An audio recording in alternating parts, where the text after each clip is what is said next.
지금 솔직히 말하면 세계 경제가 안 그래도 어려운데 트럼프가 관세 폭탄이라는 무역 분쟁을 일으키면서 지금 전 세계가 빌빌 싸던 경제가 완전히 무너지고 있어요. 그렇게 된 이유는 제가 과거에 여러 차례 말했지만은 4차 산업으로 가는 과정에서 필연적으로 발생할 수밖에 없는 저성장이 지금 오고 있다. 이렇게 간단하게 요약을 하겠습니다. 그런데 올해 미국 경제가 90% 확률로 경기 침체에 진입하게 될 거다. 그래서 미국의 이 GDP가 4% 감소하고 그래서 역대 미국에서 겪어보지 못한 높은 경기 침체가 올 거고 그 결과가요. 미국의 중소기업부터 고용 그리고 소비, 투자 이런 부분에 직격탄을 가지고 올 거다.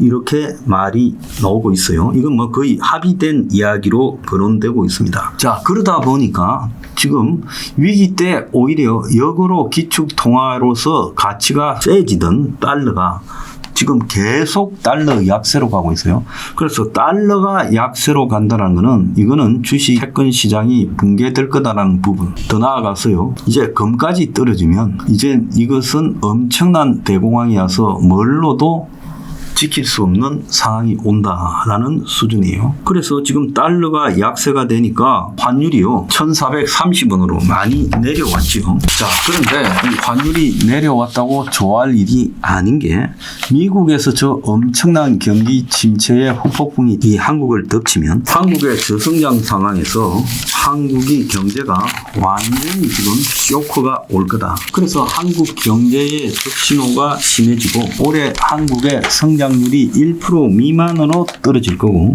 향후 3개월 안에 한국의 성장률이 반토막 날 거다. 지금도 낮은데 거기서 반토막이 나면 어떻게 되겠습니까? 그래서 한국이 우리 성장의 95%가 수출로 이루어질 만큼 수출에 기대어서 먹고 사는 나라이기 때문에 이 트럼프가 세계적인 관세 폭탄, 무역 통제, 폐쇄 무역 그리고 더 나아가서 미국의 경기 침체는 한국 경제에 치명타를 가할 거다. 그래서 이번에 트럼프와 한덕수 총리하고의 이 대미 통상 안보 협상을 풀어나가는 것이 한국의 사활을 건 문제가 될 거다. 지금 한국의 저성장이 덮쳤고요. 부채가 수습이 안 되고 있어요. 주택담보부채부터 자영업자 부채, 가계부채 등 중소기업 부채까지 수습이 안 되고 있고 중소기업과 자영업이 무너지고 대기업까지 흔들거리고 있고 그리고 수출도 붕괴되고 있어요. 그래서 제가 생각할 때는 미국의 경기 침체가 한국의 금융위기로 연결될 거다. 미국에서요 경기가 침체되고 한국과의 무역에서 관세 폭탄이 해결되지 않으면 한국은 자동빵으로 금융위기로 가게 돼 있어요. 당장 전부 부도가 나기 시작하면서 가게나 기업이나 은행에 부채를 갚지 못하는 상황이 벌어질 거다. 설마 그럴까 싶지요. 설마 그럴까 싶은 일들이 한국에는 이미 몇 차례 일어났습니다. 그래서 연쇄적인 금융위기로 간다. 그것은 과거 겪었던 외환위기와 비교가 안 될 차원으로 간다. 자, 그런데 자기 정권이 출범하자마자 터지겠죠. 그러면 이번에 미국하고 관세 안보 협상을 좀 잘하면 이걸 시간을 끌어가면서 긍정적으로 풀어가면 이 폭탄이 터지는 시기가 좀 유예될 거고 그렇지 않으면 자기 정권 들어오자마자 터질 건데 한국이 터지면 과거에는 미국이 IMF를 움직이고 해서 한국을 구조해 줬지만 이번에는 미국이 한국을 구조해 줄 여력이 없다라는 거예요. 이 와중에 미국의 적대적인 정권이 한국에 들어서면 그리고 김현종이 같은 자가 통상 안보를 맡으면 어떤 일이 벌어질 건가는 불을 보듯이 뻔한 거예요. 그래서 트럼프가 굉장히 거칠고 강압적인데 지금 자신의 관세 폭탄에 당황하고 있을 때 한국이 그 측면을 노려서 잘 수습하면 줄 건 주고 받을 거는 받게 되면 이번에 큰 틀에서 한den이 큰 한 건을 할 수 있다는 거예요. 그래서 제가 아까 1부에서 말씀드렸듯이 한den이요 나름 배짱으로 버티면서 출마하겠다라는 걸 사실상 기정사실화 해가고 있는 배경에는 한국의 경제 폭탄이 지금 떨어지는 속에서 이번에 미국과의 딜로 어쨌든 한숨을 돌리는 틀을 마련할 수 있을 거라는 자신감에서 비롯된 거다 이렇게 보고 있습니다. 그래서 한대행이 나서게 되면 국민들이 정상이라면요 한국의 금융위기 오는 부분, 세계적 경제 충격, 미국발 경기 침체 그리고 한국의 금융위기 등을 감안하면요 아마 제정신을 좀 차릴 수 있을 거라고 봅니다. 우리는요 이재명이 너무 강한 게 아니라 그동안에 보수가 너무 약했어요. 그리고 또 보수가 질이 멸렬해 있어요.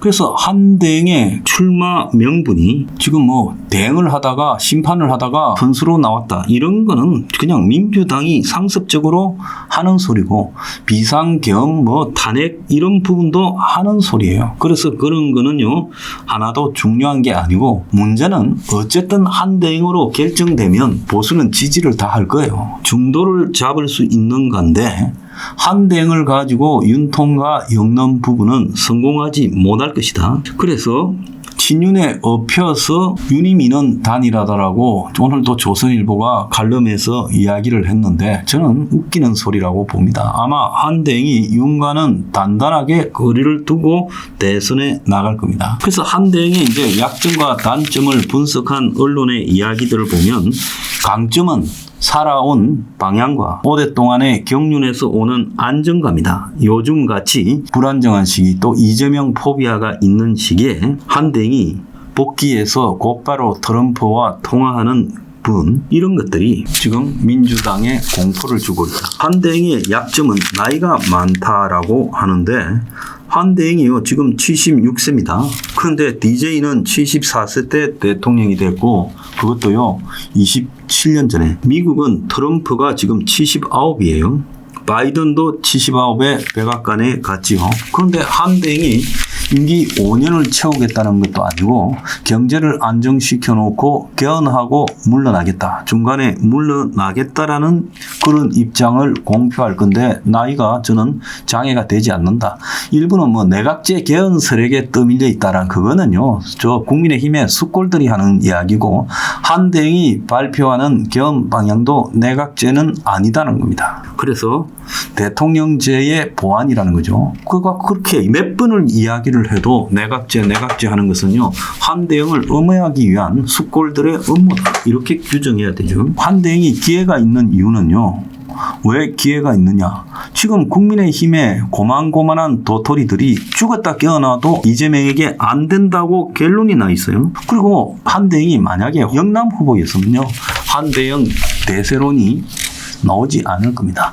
그런데 호남 후보라서 문재인, 이재명, 노무현 등의 호남이 미는 영남 후보 전술을 그대로 차용해서 영남 보수가 미는 호남 사람 이것이 최고의 강점이라는 거예요. 지금 이 대선은 뭐하고 유사한가 하면 지난 2002년에 노무현, 정몽준, 이해창이 나왔을 때와 유사해요. 그때만 해도요. 노무현이 질이 멸렬해져 가지고 한 자리 이하의 지지율로 떨어졌고 정몽준이 나서서 20% 후반대까지 올라갔어요. 그때 이제 노무현 측에서 단일화를 요구했고 이해창은 30% 중후반대가 나왔어요. 그런데 지지율이 정몽준보다 한참 낮던 노무현이 정몽준과 단일화하고 그러면서 막판에 이해창을 이겨버렸어요. 그래서 순식간에 정몽준하고 노무현 단일화 이후에 한 20일 만에 대선을 이해창이 눈뜨고 내다바이 당했지요. 그걸 우리가 인식해야 된다는 겁니다. 자, 한대행의 이 불리한 부분은 정치는 세력인데 세력이 없어서 불리하다는데 세력이 있으면요. 유리한 만큼도 있지만은 또 뭐 돈이 없을 거다 하는데 돈이나 세력은요 별거 아닙니다. 반기문이 그걸 언급해서 망했지요. 그런 거 지금 한대행이요 대선 출마 선언하고 자기가 한 열흘만 버티면 상황이 정리가 될 수 있는데 열흘을 못 버티겠느냐. 그건 걱정할 문제가 아니다. 반기문하고 같이 볼 상황은 아니라는 거예요. 자, 한대행이 듣기보다는 자주 권력 의지를 피력해서 나라가 이대로 가면 안 된다고 이야기하고 지금 출마를 점점 높게 피력을 하고 있어요. 자, 그래서 공무원 출신의 의지력이 그만큼 되겠느냐는 부분을 극복해 가고 있다는 겁니다. 자, 여기서 이제 마지막 중요한 것은요, 두 가지예요. 저 국민의힘 후보와 한대행이 5월 3일 날 국민의힘의 최종 후보가 하나로 정해지면 한대행이 5월 4일 날 출마하고 둘이서 곧바로 경선하냐? 아니에요. 대통령 후보 등록 한 2, 3일 전까지 이렇게 둘이 맞붙어요. 그래서 원사이드하게 여론조사가 기울어지게 돼 있습니다. 그럴 때는 결국 반 이재명 개헌연합 공동정부 참여라는 부분으로 흡수 통합하면 된다는 거예요. 그래서 그 단일화 과정에 대해서 너무 고민을 많이들 하는데 그 고민할 필요가 없다 저는 보고 있어요. 세력차가 기울 거다. 마지막 딱 하나가요. 지금 여론조사 회사들이 여론을 조작하고 그리고 메이저 언론들이 그걸 받아 써서 이재명 대세론을 만들었잖아요. 그러면 한대행이 여론조사 회사들이 한대행에 대해서 장난을 치고 또 언론들이 그걸 갖다가 전파해 가는 부분. 지금 이재명에게 여론조사 회사들이나 언론들이 기울어져 있는 입장에서요. 그래서 MBS나 갤럽이나 지금 리얼미터가 그걸 보여주고 있고 그걸 받아서는 조중동을 포함한 언론들이 보여주고 있잖아요.